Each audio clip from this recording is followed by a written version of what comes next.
Presiden Joko Widodo pada Senin sore meresmikan jembatan terpanjang di kawasan Indonesia Timur, yakni Jembatan Merah Putih di Ambon, Maluku. Presiden pun mengharapkan dibangunnya jembatan ini bisa memberikan dampak positif dengan mempercepat waktu tempuh dari kota Ambon ke Bandara Patimura Ambon dan Kabupaten Maluku Tengah.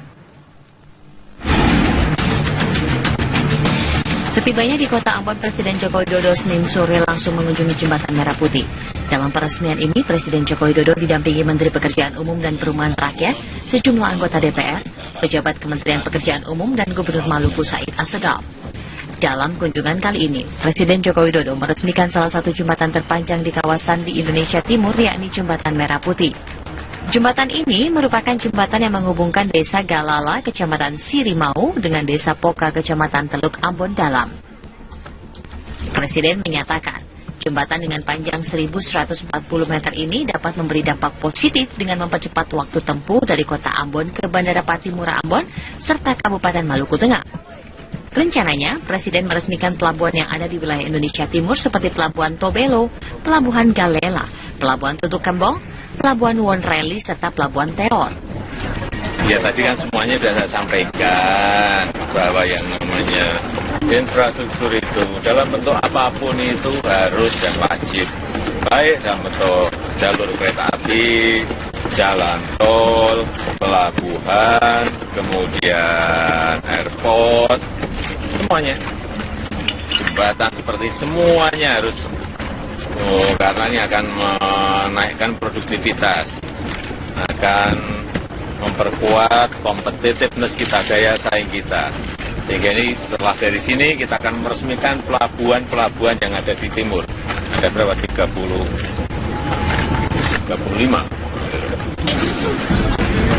Malam ini, Presiden menginap di Ambon sebelum melakukan perjalanan ke daerah di kawasan timur Indonesia lainnya. Tim TV One mengabarkan.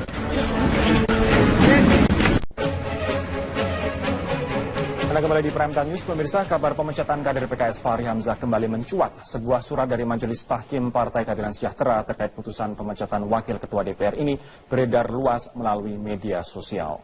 Surat dengan logo PKS tertanggal 11 Maret 2016 ini mencantumkan putusan bahwa Fahri Hamzah dipecat dari semua jenjang keanggotaan PKS. Disebutkan putusan ini dibuat berdasarkan rekomendasi Badan Penegak Disiplin atau BPDO dan diputus dalam rapat Majelis Tahkim Partai Keadilan Sejahtera. Terkait surat ini, Presiden PKS Sohibul Iman membenarkan bahwa Majelis Tahkim DPP PKS telah mengeluarkan surat pemecatan kepada Fahri. Namun pihaknya mengaku belum mempublikasikan putusan tersebut. Sebelumnya Fahri Hamzah dilaporkan ke BPDO PKS terkait dugaan pelanggaran etik. Fahri dianggap membela mati-matian Setia Novanto dalam kasus Papa minta saham hingga memicu kegaduhan di internal PKS. Saya telepon sebentar lagi ya, karena ini di depan saya. Ya, saya telepon sebentar lagi. Berdasarkan kabar pemecatan kader PKS, Fahri Hamzah kembali mencuat. Sebuah surat dari Majelis Tahkim Partai Keadilan Sejahtera terkait putusan pemecatan Wakil Ketua DPR ini beredar luas melalui media sosial. Sepucuk surat dengan logo PKS tertanggal 11 Maret 2016 ini mencantumkan putusan bahwa Fahri Hamzah dipecat dari semua jenjang keanggotaan PKS. Disebutkan putusan ini dibuat berdasarkan rekomendasi Badan Penegak Disiplin atau BPDO dan diputus dalam rapat Majelis Tahkim Partai Keadilan Sejahtera.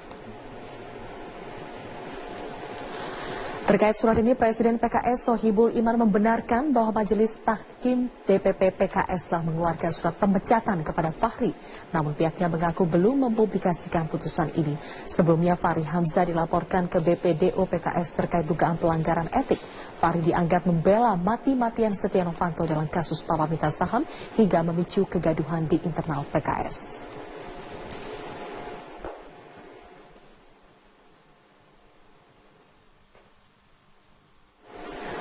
Yang lain, pemirsa, Presiden PKS Sohibul Iman membenarkan adanya keputusan Mahkamah PKS terhadap Fahri Hamzah.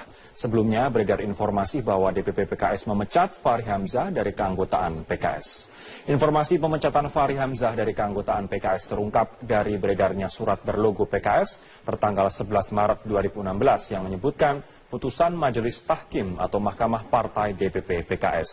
Dalam putusannya, Mahkamah PKS memberhentikan Fahri Hamzah dari semua jenjang keanggotaan PKS. Putusan Mahkamah PKS diambil berdasarkan rekomendasi Badan Penegak Disiplin atau BPDO. Melalui pesan singkatnya, Presiden PKS Sohibul Iman membenarkan adanya keputusan Mahkamah PKS terhadap Fahri Hamzah. Sohibul mengaku surat keputusan Mahkamah PKS sudah dikirim ke Fahri Hamzah. Namun Sohibul menolak mengungkap detail isi keputusan karena menunggu kepastian surat keputusan Mahkamah PKS sudah diterima Fahri Hamzah. Sebelumnya Fahri Hamzah dilaporkan ke BPDO PKS terkait dugaan pelanggaran etik. Fahri dianggap membela Setia Novanto dalam kasus Papa minta saham hingga memicu kegaduhan di internal PKS.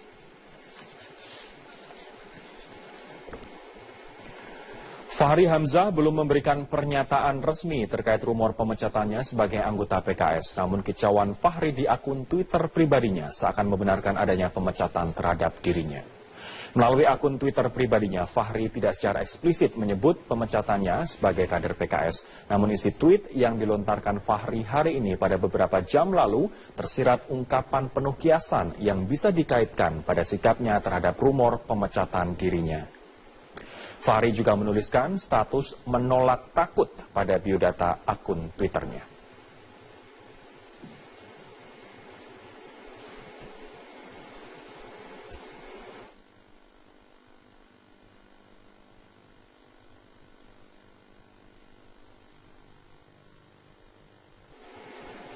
Tetaplah bersama kami, Ton News akan berlanjut usai jeda berikut ini dengan ini.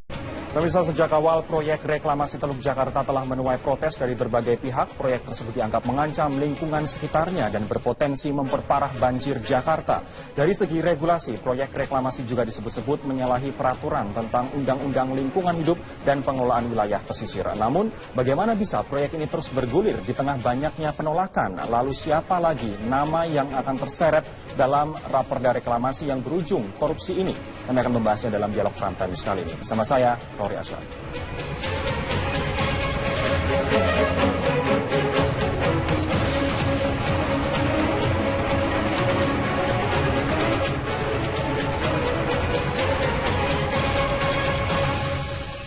Pak Sanusi, gimana? Apa benar itu buat? Ngomong dulu. Pak.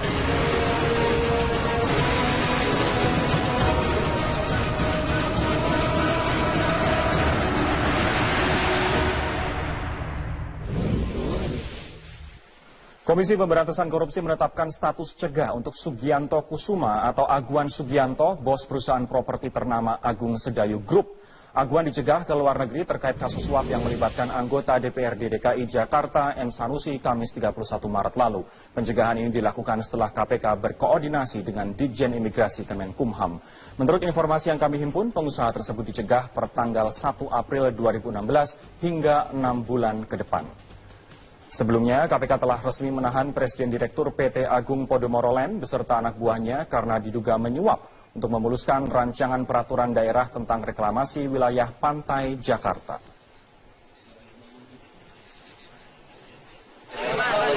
Pak pernah ngasih ke M. Taufik nggak, Pak?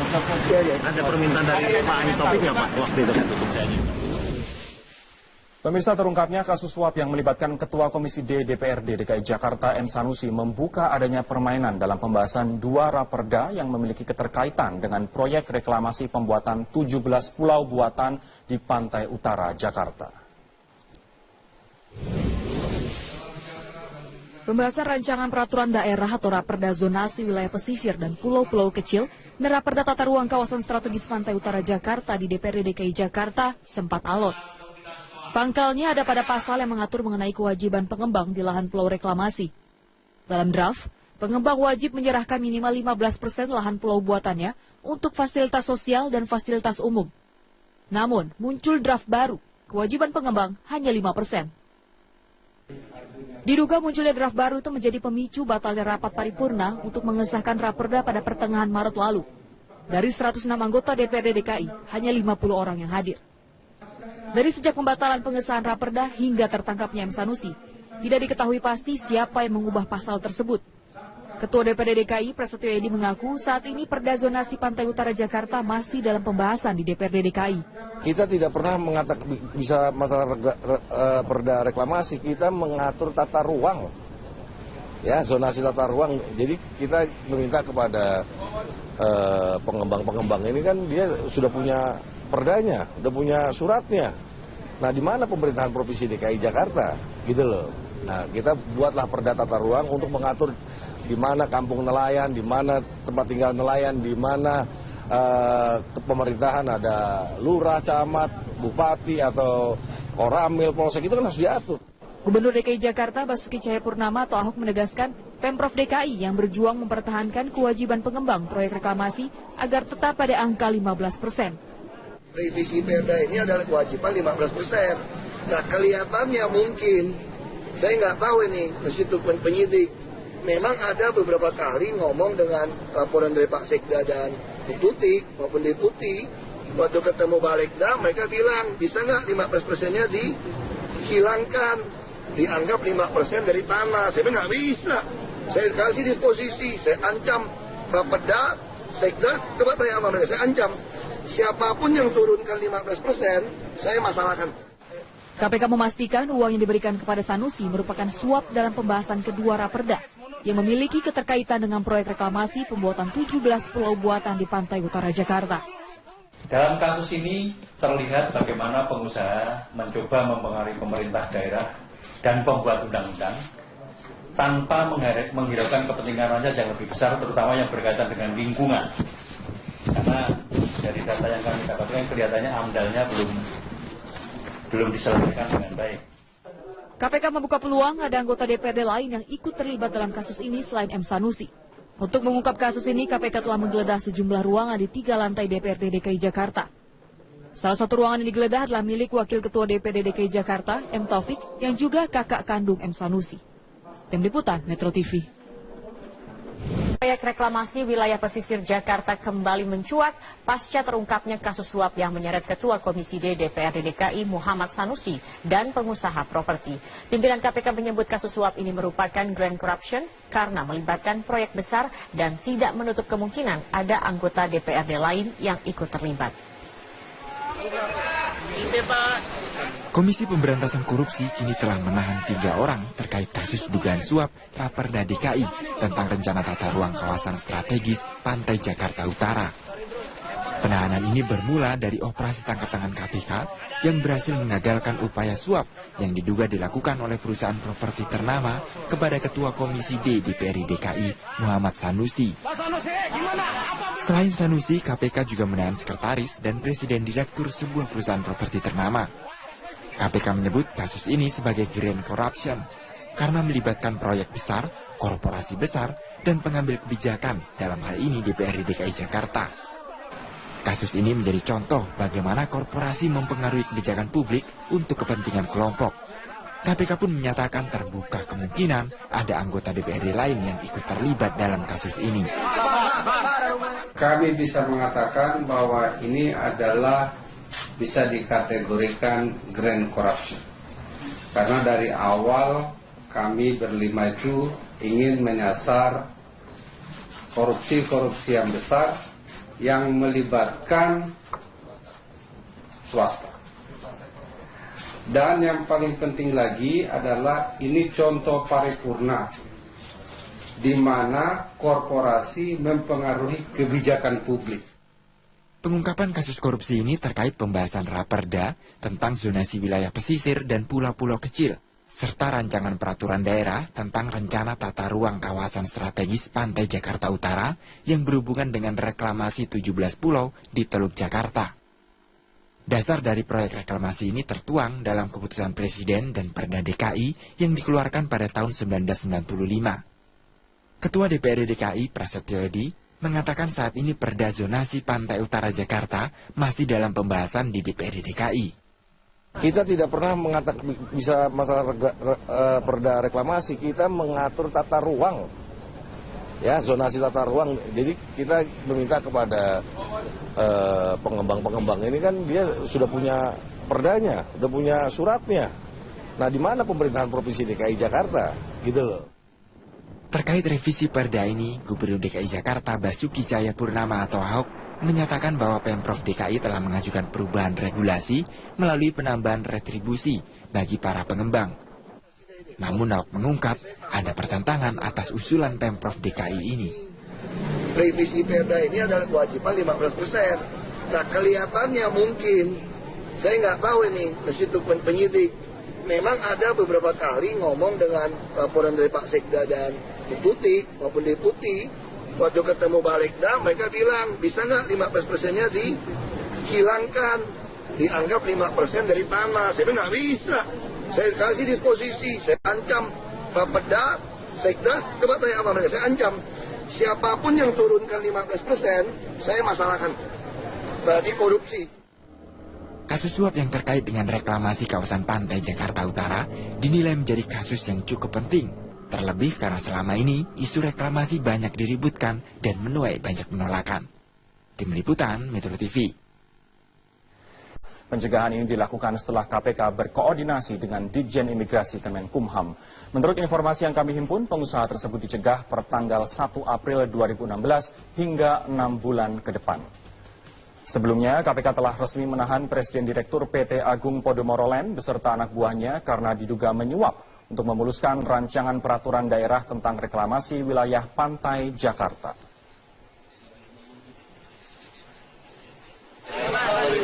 Oh, pernah ngasih ke M Taufik nggak, Pak?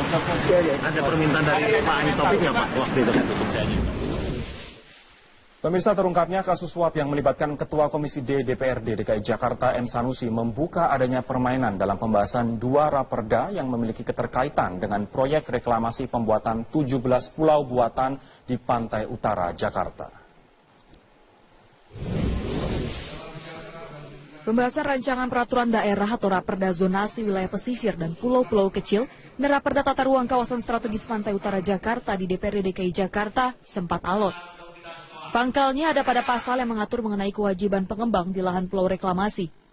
Dalam draft, pengembang wajib menyerahkan minimal 15% lahan pulau buatannya untuk fasilitas sosial dan fasilitas umum. Namun, muncul draft baru, kewajiban pengembang hanya 5%. Diduga munculnya draft baru itu menjadi pemicu batalnya rapat paripurna untuk mengesahkan raperda pada pertengahan Maret lalu. Dari 106 anggota DPRD DKI, hanya 50 orang yang hadir. Dari sejak pembatalan pengesahan raperda hingga tertangkapnya M Sanusi, tidak diketahui pasti siapa yang mengubah pasal tersebut. Ketua DPRD DKI Prasetyo Edi mengaku saat ini perda zonasi pantai utara Jakarta masih dalam pembahasan di DPRD DKI. Kita tidak pernah mengatakan bisa masalah perda reklamasi, kita mengatur tata ruang. Ya, zonasi tata ruang. Jadi kita meminta kepada pengembang-pengembang ini kan dia sudah punya perdanya, udah punya suratnya. Nah, di mana pemerintahan Provinsi DKI Jakarta? Gitu loh. Nah, kita buatlah perda tata ruang untuk mengatur di mana kampung nelayan, di mana tempat tinggal nelayan, di mana pemerintahan ada lurah, camat, bupati atau koramil, polsek, itu kan harus diatur. Gubernur DKI Jakarta Basuki Cahayapurnama atau Ahok menegaskan Pemprov DKI yang berjuang mempertahankan kewajiban pengembang proyek reklamasi agar tetap pada angka 15%. Revisi Perda ini adalah kewajiban 15%. Nah, kelihatannya mungkin berdasarkan rekomendasi Badan Penegak Disiplin atau BPDO dan diputus dalam rapat Majelis Tahkim Partai Keadilan Sejahtera. Terkait surat ini, Presiden PKS Sohibul Iman membenarkan bahwa Majelis Tahkim DPP PKS telah mengeluarkan surat pemecatan kepada Fahri. Namun pihaknya mengaku belum mempublikasikan putusan tersebut. Sebelumnya Fahri Hamzah dilaporkan ke BPDO PKS terkait dugaan pelanggaran etik. Fahri dianggap membela mati-matian Setia Novanto dalam kasus Papa minta saham hingga memicu kegaduhan di internal PKS. Saya telepon sebentar lagi ya, karena ini di depan saya.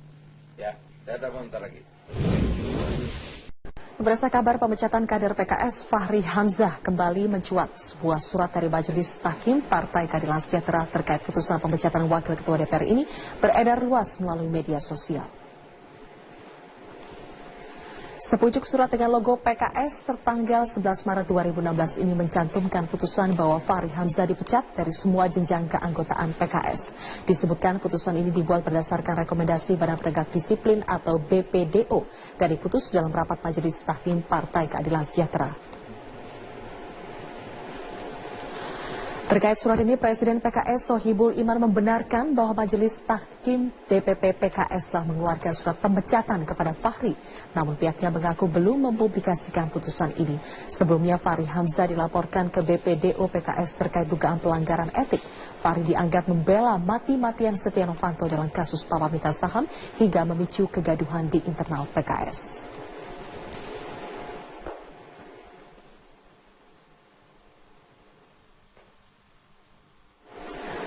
Yang lain pemirsa, Presiden PKS Sohibul Iman membenarkan adanya keputusan Mahkamah PKS terhadap Fahri Hamzah. Sebelumnya beredar informasi bahwa DPP PKS memecat Fahri Hamzah dari keanggotaan PKS. Informasi pemecatan Fahri Hamzah dari keanggotaan PKS terungkap dari beredarnya surat berlogo PKS tertanggal 11 Maret 2016 yang menyebutkan putusan Majelis Tahkim atau Mahkamah Partai DPP PKS. Dalam putusannya, Mahkamah PKS memberhentikan Fahri Hamzah dari semua jenjang keanggotaan PKS. Putusan Mahkamah PKS diambil berdasarkan rekomendasi Badan Penegak Disiplin atau BPDO. Melalui pesan singkatnya, Presiden PKS Sohibul Iman membenarkan adanya keputusan Mahkamah PKS terhadap Fahri Hamzah. Sohibul mengaku surat keputusan Mahkamah PKS sudah dikirim ke Fahri Hamzah. Namun Sohibul menolak mengungkap. Nggak tahu ini, meskipun penyidik. Memang ada beberapa kali ngomong dengan laporan dari Pak Sekda dan Tuti maupun Deputi. Waktu ketemu Balegda, mereka bilang, bisa nggak 15%-nya dihilangkan? Dianggap 5% dari tanah. Saya bilang nggak bisa. Saya kasih disposisi, saya ancam Bapeda, Sekda, coba tanya sama mereka, saya ancam. Siapapun yang turunkan 15%, saya masalahkan. KPK memastikan uang yang diberikan kepada Sanusi merupakan suap dalam pembahasan kedua Raperda yang memiliki keterkaitan dengan proyek reklamasi pembuatan 17 pulau buatan di pantai utara Jakarta. Dalam kasus ini terlihat bagaimana pengusaha mencoba mempengaruhi pemerintah daerah dan pembuat undang-undang tanpa menghiraukan kepentingan rakyat yang lebih besar, terutama yang berkaitan dengan lingkungan. Karena dari data yang kami dapatkan kelihatannya AMDAL-nya belum diselesaikan dengan baik. KPK membuka peluang ada anggota DPRD lain yang ikut terlibat dalam kasus ini selain M. Sanusi. Untuk mengungkap kasus ini, KPK telah menggeledah sejumlah ruangan di 3 lantai DPRD DKI Jakarta. Salah satu ruangan yang digeledah adalah milik Wakil Ketua DPRD DKI Jakarta, M. Taufik, yang juga kakak kandung M. Sanusi. Tim Liputan, Metro TV. Proyek reklamasi wilayah pesisir Jakarta kembali mencuat pasca terungkapnya kasus suap yang menyeret Ketua Komisi D DPRD DKI Muhammad Sanusi dan pengusaha properti. Pimpinan KPK menyebut kasus suap ini merupakan grand corruption karena melibatkan proyek besar dan tidak menutup kemungkinan ada anggota DPRD lain yang ikut terlibat. Komisi Pemberantasan Korupsi kini telah menahan 3 orang terkait kasus dugaan suap Raperda DKI tentang rencana tata ruang kawasan strategis Pantai Jakarta Utara. Penahanan ini bermula dari operasi tangkap tangan KPK yang berhasil mengagalkan upaya suap yang diduga dilakukan oleh perusahaan properti ternama kepada Ketua Komisi D DPRD DKI Muhammad Sanusi. Selain Sanusi, KPK juga menahan sekretaris dan presiden direktur sebuah perusahaan properti ternama. KPK menyebut kasus ini sebagai grand corruption karena melibatkan proyek besar, korporasi besar, dan pengambil kebijakan dalam hal ini DPRD DKI Jakarta. Kasus ini menjadi contoh bagaimana korporasi mempengaruhi kebijakan publik untuk kepentingan kelompok. KPK pun menyatakan terbuka kemungkinan ada anggota DPRD lain yang ikut terlibat dalam kasus ini. Kami bisa mengatakan bahwa Presiden Joko Widodo pada Senin sore meresmikan jembatan terpanjang di kawasan Indonesia Timur, yakni Jembatan Merah Putih di Ambon, Maluku.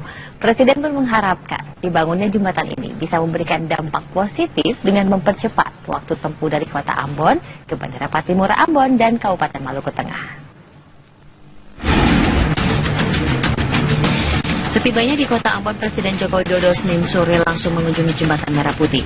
Dalam peresmian ini, Presiden Joko Widodo didampingi Menteri Pekerjaan Umum dan Perumahan Rakyat, sejumlah anggota DPR, pejabat Kementerian Pekerjaan Umum, dan Gubernur Maluku Said Assegaf. Dalam kunjungan kali ini, Presiden Joko Widodo meresmikan salah satu jembatan terpanjang di kawasan di Indonesia Timur, yakni Jembatan Merah Putih. Jembatan ini merupakan jembatan yang menghubungkan Desa Galala, Kecamatan Sirimau, dengan Desa Poka, Kecamatan Teluk Ambon Dalam. Presiden menyatakan, Jembatan dengan panjang 1.140 meter ini dapat memberi dampak positif dengan mempercepat waktu tempuh dari kota Ambon ke Bandara Patimura Ambon serta Kabupaten Maluku Tengah.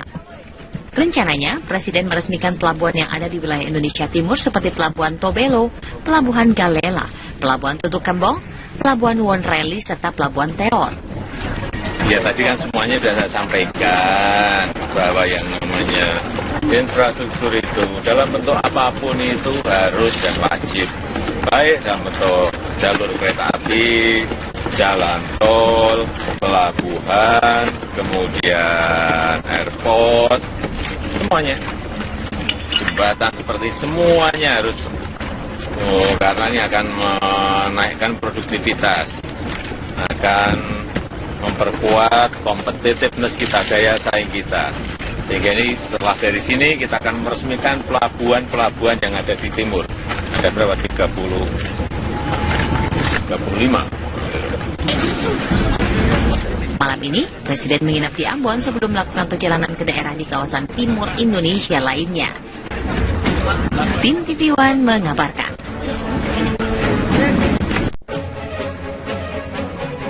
Anda kembali di Prime Time News, pemirsa. Kabar pemecatan kader PKS Fahri Hamzah kembali mencuat. Sebuah surat dari Majelis Tahkim Partai Keadilan Sejahtera terkait putusan pemecatan Wakil Ketua DPR ini beredar luas melalui media sosial.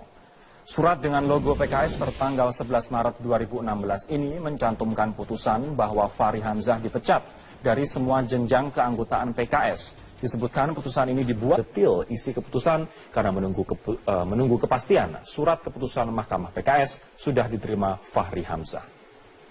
Sebelumnya Fahri Hamzah dilaporkan ke BPDO PKS terkait dugaan pelanggaran etik. Fahri dianggap membela Setia Novanto dalam kasus Papa minta saham hingga memicu kegaduhan di internal PKS.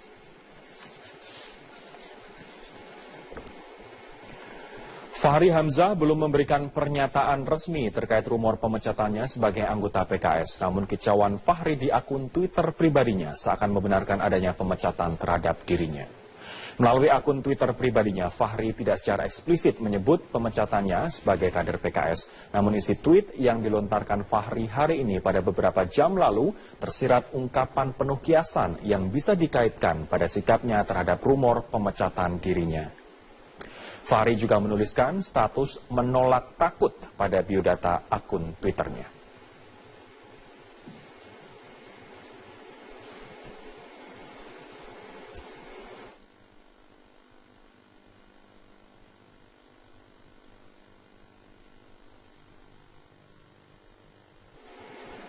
Tetaplah bersama kami, Ton News akan berlanjut usai jeda berikut ini dengan ini. Pemirsa, sejak awal proyek reklamasi Teluk Jakarta telah menuai protes dari berbagai pihak. Proyek tersebut dianggap mengancam lingkungan sekitarnya dan berpotensi memperparah banjir Jakarta. Dari segi regulasi, proyek reklamasi juga disebut-sebut menyalahi peraturan tentang Undang-Undang Lingkungan Hidup dan Pengelolaan Wilayah Pesisir. Namun, bagaimana bisa proyek ini terus bergulir di tengah banyaknya penolakan? Lalu siapa lagi nama yang akan terseret dalam raperda reklamasi yang berujung korupsi ini? Kami akan membahasnya dalam dialog Prime Time News kali ini. Bersama saya, Rory Asyar.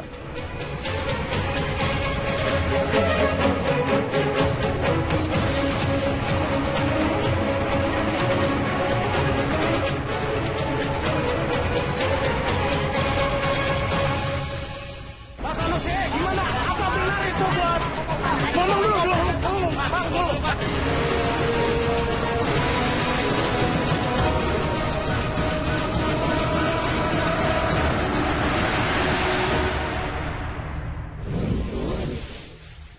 Komisi Pemberantasan Korupsi menetapkan status cegah untuk Sugianto Kusuma atau Aguan Sugianto, bos perusahaan properti ternama Agung Sedayu Group. Aguan dicegah ke luar negeri terkait kasus suap yang melibatkan anggota DPRD DKI Jakarta M. Sanusi Kamis 31 Maret lalu.